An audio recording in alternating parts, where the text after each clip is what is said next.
সবার সম্মিলিত প্রচেষ্টায় বাংলাদেশ উন্নয়নশীল দেশের কাতারে, বললেন প্রধানমন্ত্রী। নতুন প্রজন্মকে উৎসর্গ।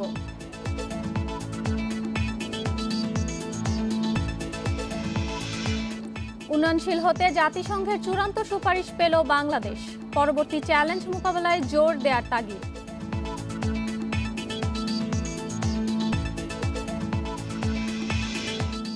উৎপাদনের সঠিক তথ্য না থাকায় বেড়েছিল চাল আলুর দাম। জরিপ সংস্থাকে দুষলেন কৃষিমন্ত্রী।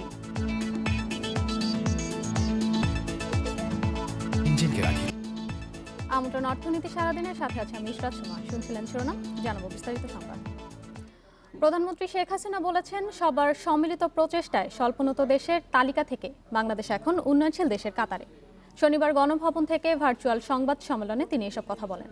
এ সময় স্বল্পোন্নত দেশ থেকে উন্নয়নশীল দেশে উন্নীত হওয়ার চূড়ান্ত সুপারিশপত্র প্রধানমন্ত্রী শেখ হাসিনার কাছে হস্তান্তর করেন অর্থমন্ত্রী আহম মুস্তাফা কামাল। বাংলাদেশের এই অর্জনকে দেশের নতুন প্রজন্মকে উৎসর্গ করেন প্রধানমন্ত্রী। বলেন, এই প্রজন্ম বাংলাদেশকে আরও সামনে এগিয়ে নিয়ে উন্নত সমৃদ্ধ দেশ হিসেবে গড়ে তুলবে। তিনি আরও বলেন, এই উত্তরণ এমন এক সময় ঘটল যখন সর্বকালের সর্বশ্রেষ্ঠ বাঙালি জাতির পিতা বঙ্গবন্ধু শেখ মুজিবুর রহমানের জন্মশতবার্ষিকী উদযাপন করা হচ্ছে। মহান স্বাধীনতার সুবর্ণ জয়ন্তী উদযাপনের দ্বার প্রান্তে বাংলাদেশের জন্য এই উত্তরণ এক ঐতিহাসিক ঘটনা। এই শুভ মুহূর্তে আমি দেশ ও দেশের বাইরে অবস্থানরত বাংলাদেশের সকল নাগরিককে আমার আন্তরিক অভিনন্দন জানাচ্ছি। আমাদের উন্নয়ন সহযোগীদের ধন্যবাদ জানাচ্ছি। জাতির পিতার কন্যা হিসেবে জনগণের একজন নগণ্য সেবক আমি। সেই সেবক হিসেবে এই কৃতিত্ব অর্জনের সঙ্গে সম্পৃক্ত থাকতে পেরে নিজেকে ধন্য মনে করছি। মহান আল্লাহ তাআলার দরবারে শুকরিয়া আদায় করছি। আমি এই অর্জনকে উৎসর্গ করছি আমাদের দেশের নতুন প্রজন্মকে, তরুণদের জন্য, যারা আজকের বাংলাদেশকে আরও সামনে এগিয়ে নিয়ে উন্নত সমৃদ্ধ সোনার বাংলাদেশ গড়ে তুলবে। স্বল্পোন্নত দেশের তালিকা থেকে বের হয়ে উন্নয়নশীল দেশ হওয়ার যোগ্যতা অর্জন করল বাংলাদেশ। এর ফলে 2026 সালে স্বল্পোন্নত দেশের শ্রেণী থেকে বেরিয়ে আসবে। জাতিসংঘের কমিটি ফর ডেভেলপমেন্ট পলিসি সিডিপির 5 দিনব্যাপী বৈঠকের শেষ দিনে বাংলাদেশকে চূড়ান্তভাবে এলডিসি থেকে উত্তরণের সুপারিশ করা হয়। এই স্বীকৃতিতে বাণিজ্য সুবিধা হারাবে বাংলাদেশ, যা মোকাবেলায় প্রস্তুতিতে জোর দেওয়ার পরামর্শ অর্থনীতিবিদদের। মাথাপিছু আয়, মানব সম্পদ ও অর্থনৈতিক ভঙ্গুরতা, এই তিনটি সূচকের ভিত্তিতে স্বল্পোন্নত থেকে উন্নয়নশীল দেশে উন্নীত হওয়ার স্বীকৃতি দেয় জাতিসংঘ। তিনটি সূচকেই শর্ত পূরণ করে এগিয়ে থাকায় 2018 সালে প্রাথমিক যোগ্যতা অর্জন করে বাংলাদেশ। শর্ত অনুযায়ী উন্নয়নশীল দেশের জন্য মাথাপিছু আয় হতে হবে কমপক্ষে $1,230, যা বাংলাদেশের $1,827। মানব সম্পদ সূচকে 66 পয়েন্ট প্রয়োজন হলেও বাংলাদেশের পয়েন্ট 75.3। অর্থনৈতিক ভঙ্গুরতা সূচকে 32 পয়েন্ট বা এর নিচে থাকতে হবে বাংলাদেশের অবস্থান 25.2। এই স্বীকৃতিতে আন্তর্জাতিক পর্যায়ে দেশে আর্থিক খাতের প্রতি আস্থা শক্তিশালী হবে। এতে বাড়বে সরাসরি বিদেশি বিনিয়োগ। তবে আছে চ্যালেঞ্জও। রপ্তানিতে শুল্ক ও কোটামুক্ত সুবিধা হারাবে বাংলাদেশ। ওষুধ শিল্পে মেধাস্বত্ব আইন কার্যকরের পাশাপাশি থাকবে কৃষি থেকে ভর্তুকি তুলে নেওয়ার চ্যালেঞ্জ। ডিউটি ফ্রি অ্যাক্সেস পাচ্ছি আমাদের পোশাক রপ্তানির ক্ষেত্রে। এই সুবিধাগুলি প্রাপ্তির ক্ষেত্রে এরপরও আমরা আমাদের পাওয়ার সুযোগ থাকবে ডিউটি ফ্রি অ্যাক্সেস। সেটা আমাদের নির্ভর করবে আমাদের সরকার এবং আমাদের সংশ্লিষ্ট কর্তৃপক্ষের নেগোসিয়েশনের ক্ষমতার উপরে। We have exported 150 countries. এটা এই যে এক্সপোর্টগুলো এগ্রিমেন্ট, এটা কিন্তু বাদ যাবে না। যেহেতু জেনারিক প্রোডাক্ট জেনারিক দামে যাবে, এটা কিন্তু ওই দেশের লোকগুলো কিন্তু এটা নিতেই থাকে। পরপর 2 বার যোগ্যতা অর্জন হলেও প্রস্তুতির জন্য 3 বছর সময় দেওয়া হয়। সেই হিসেবে 2024 সালে উন্নয়নশীল দেশে যাওয়ার কথা থাকলেও বাংলাদেশের আবেদনের প্রেক্ষিতে 2 বছর সময় বাড়ানো হয়। ফলে 2026 সালে উন্নয়নশীলের কাতারে যাচ্ছে বাংলাদেশ। প্রতিযোগিতার সক্ষমতার উপরে আমাদের নির্ভর করতে হবে। আমাদের এই যে একটা স্বীকৃতি মিলল, এটার জন্য এটাকে ব্র্যান্ডিং করে আমরা যাতে আরো বিনিয়োগ আকর্ষণ করতে পারি। আমাদের এখন মূলত নির্ভর করতে হবে উৎপাদনশীলতা, প্রতিযোগিতা সক্ষমতা, সরবরাহ সক্ষমতা বৃদ্ধির দিকে। স্বল্পোন্নত দেশ থেকে উত্তরণের পর অর্থনীতিকে আরও বেশি গতিশীল করতে সঠিক কৌশল প্রণয়ন ও তা বাস্তবায়নের পরামর্শ বিশ্লেষকদের। Sajjad Hossain, Independent News, Dhaka. তলাবিহীন ঝুড়ির তকমা ঘুচিয়ে বাংলাদেশ উন্নয়নশীল দেশের মর্যাদায় বিশ্বের দরবারে আসীন হচ্ছে। প্রধানমন্ত্রী শেখ হাসিনার নেতৃত্বে গত এক যুগে দারিদ্র্য দূরীকরণ আর উচ্চ জিডিপি প্রবৃদ্ধি অর্জনে বড় সফলতা এসেছে। সব ঠিক থাকলে 2035 সাল নাগাদ বাংলাদেশ হবে বিশ্বের 25তম অর্থনীতির দেশ, আর 2041 সালে হবে উন্নত দেশ। স্বাধীনতার পরপর উন্নত দেশের কাছ থেকে তুচ্ছ-তাচ্ছিল্য ছিল বাংলাদেশের নিত্যসঙ্গী। বাংলাদেশ নামক রাষ্ট্রটি টিকবে কিনা এমন সন্দেহ ছিল খ্যাতনামা অনেক অর্থনীতিবিদের। সাবেক মার্কিন পররাষ্ট্রমন্ত্রী হেনরি কিসিঞ্জার 1972 সালে বলেছিলেন, তলাবিহীন ঝুড়ি হতে যাচ্ছে বাংলাদেশ। সেই ছোট্ট রাষ্ট্রটি এখন বিশ্বের বিস্ময়, পৃথিবীর 41তম বৃহৎ অর্থনীতির দেশ।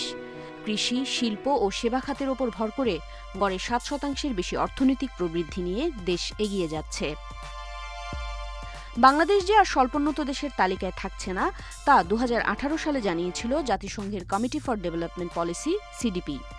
উন্নয়নশীল দেশে উত্তরণের জন্য মাথাপিছু আয়, মানব সম্পদ এবং অর্থনৈতিক ভঙ্গুরতা, এই 3টি সূচকেই অনন্য অর্জন আছে বাংলাদেশের। স্বাধীনতার সুবর্ণ জয়ন্তীতে দেশের জন্য এলো আরেকটি বড় সুখবর। সিডিপির দ্বিতীয় দফার বৈঠকেও বাংলাদেশ প্রতিটি সূচকেই প্রয়োজনীয় মানদণ্ডের যোগ্যতা অর্জন করেছে।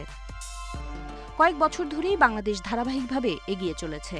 অবকাঠামো খাতে হয়েছে ব্যাপক উন্নয়ন। পদ্মা সেতু এখন দৃশ্যমান বাস্তবতা। বিদ্যুতে দেশ আজ স্বয়ংসম্পূর্ণ। মাথাপিছু আয় ছাড়িয়েছে $2000। করোনার মধ্যেও তৈরি পোশাকের পাশাপাশি অন্যান্য খাতেও রপ্তানি আয় ভালো অবস্থানে। প্রবাসী আয় বেড়েছে উল্লেখযোগ্য হারে। বৈদেশিক মুদ্রার মজুদ এখন নতুন উচ্চতায়। শুধু অর্থনৈতিক অগ্রগতি নয়, জনস্বাস্থ্য, শিক্ষা, শিশু ও মাতৃমৃত্যুর হার হ্রাস, নারীর উন্নয়ন সহ সামাজিক নানা সূচকেও বাংলাদেশ ধারাবাহিকভাবে এগিয়ে চলেছে। নানা চড়াই উতরাই পাড়ি দিয়ে বাংলাদেশ আজকের পর্যায়ে পৌঁছেছে। বিশ্লেষকরা বলছেন, এ ধারাবাহিকতা ধরে রাখলে বাংলাদেশ অনেক দূর এগিয়ে যাবে। সবকিছু মোকাবিলা করে যথাসময়ে পৌঁছবে উন্নত দেশের কাতারে। উমন হারাজমি, ইন্ডিপেন্ডেন্ট নিউজ, ঢাকা। বাংলাদেশ উন্নয়নশীল দেশের কাতারে গেলেও কৃষি খাতের উন্নয়নে সব ধরনের সহযোগিতা অব্যাহত থাকবে বলে জানিয়েছেন কৃষিমন্ত্রী ডক্টর আব্দুর রাজ্জাক। শনিবার রাজধানীর একটি হোটেলে জাতীয় পরিসংখ্যান দিবসের আলোচনা শেষে সাংবাদিকদের একথা জানান তিনি। ভর্তুকি আমার প্রশ্নই ওঠে না। আমরা ভর্তুকি আমরা বলি না, এটাকে আমরা বলি প্রণোদনা, আমরা বলি সহযোগিতা, আমরা বলি বিনিয়োগ। কৃষিতে আমাদের বিনিয়োগ অব্যাহত থাকবে। আমরা যান্ত্রিকরণে 50% আমরা দিচ্ছি, প্রণোদনা দিচ্ছি। তার অর্থ কি? তার অর্থ হলো এটা আমরা বিনিয়োগ করছি।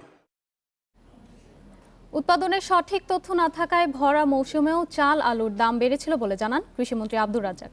যে কোনো বিষয়ে সঠিক তথ্য সরবরাহ করতে জরিপ সংস্থার প্রতি আহ্বান জানান তিনি। শনিবার জাতীয় পরিসংখ্যান দিবস উপলক্ষে এক আলোচনা সভায় এসব কথা বলেন মন্ত্রী। গত বছরের শেষের দিকে হঠাৎ করেই লাগামহীন হয়ে ওঠে আলুর বাজার। এছাড়া ভরা মৌসুমেও বাড়তে থাকে চালের দাম।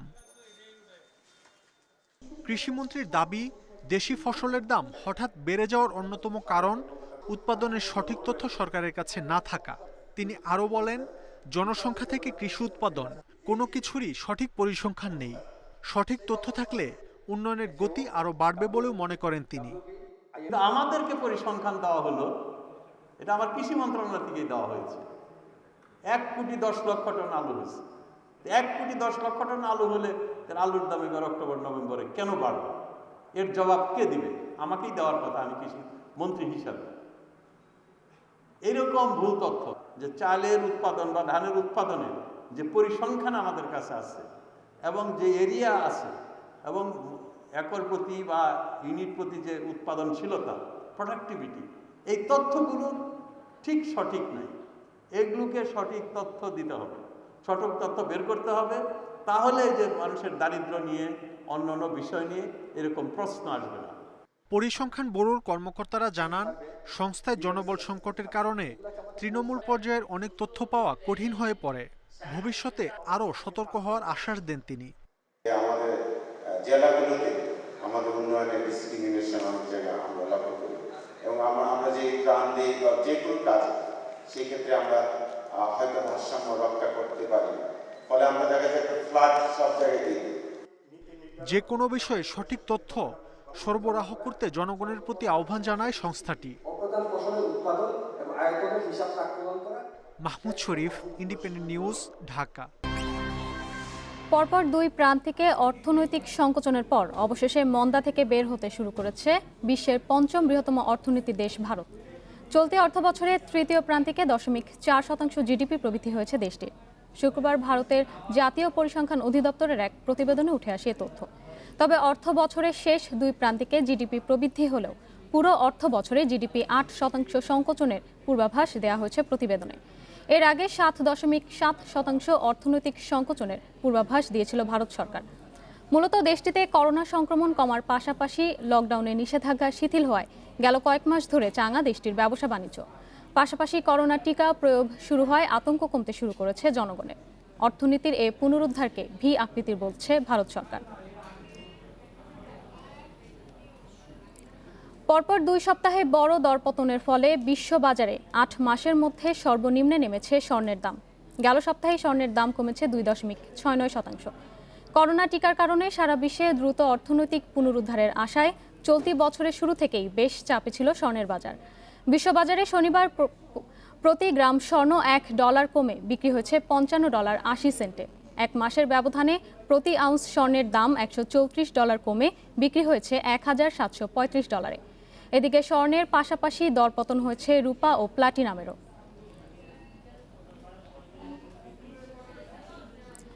টানা দ্বিতীয় সপ্তাহের মতো মূল্য সংশোধনের ফলে গেল সপ্তাহেও মূল্যসূচক ও বেশিরভাগ শেয়ারের দরপতন হয়েছে দেশের 2 স্টক এক্সচেঞ্জে। এ সময় ঢাকার শেয়ার বাজারে লেনদেন কমেছে 47 ভাগ। তবে সপ্তাহ জুড়ে বাজার মূলধন বেড়েছে 1297 কোটি 26 লাখ টাকা। গেল সপ্তাহে প্রধান সূচক ডিএসইএক্স কমেছে 59.60 পয়েন্ট, অবস্থান করছে 5416 পয়েন্টে। মোট লেনদেন হয়েছে 2335 কোটি 28 লাখ টাকা শেয়ার। সপ্তাহ জুড়ে হাত বদলে অংশ নেওয়া 371টি কোম্পানি ও মিউচুয়াল ফান্ডের মধ্যে দর বেড়েছে 121টি, কমেছে 126টির এবং অপরিবর্তিত আছে 118টি প্রতিষ্ঠানের দর। এ সময় সবচেয়ে বেশি লেনদেনের তালিকায় প্রথম অবস্থানে রয়েছে বিক্সিমকো লিমিটেড এবং দর বৃদ্ধির তালিকার শীর্ষে রয়েছে রবি আজিয়াটা। অন্যদিকে চট্টগ্রাম স্টক এক্সচেঞ্জের সার্বিক সূচক কমেছে 171 পয়েন্ট, লেনদেন হয়েছে 122 কোটি 37 লাখ টাকা। সংবাদ শেষ করার আগে শিরোনামগুলো জানিয়ে দেব আরও একবার। সবার সম্মিলিত প্রচেষ্টায় বাংলাদেশ উন্নয়নশীল দেশের কাতারে, বললেন প্রধানমন্ত্রী। নতুন প্রজন্মকে উৎসর্গ।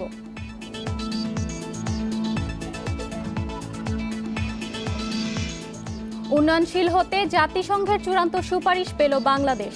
পরবর্তী চ্যালেঞ্জ মোকাবেলায় জোর দেওয়ার তাগিদ।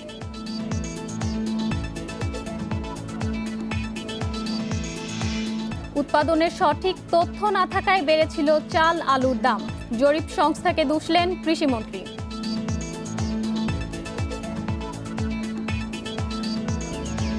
এই ছিল আজকের অর্থনীতি সারাদিনে। ইন্ডিপেন্ডেন্ট টেলিভিশনের সব খবর বিস্তারিত জানতে চোখ রাখুন ফেসবুক, ইউটিউব এবং টুইটারে। আমন্ত্রণ আমাদের পরের আয়োজনে।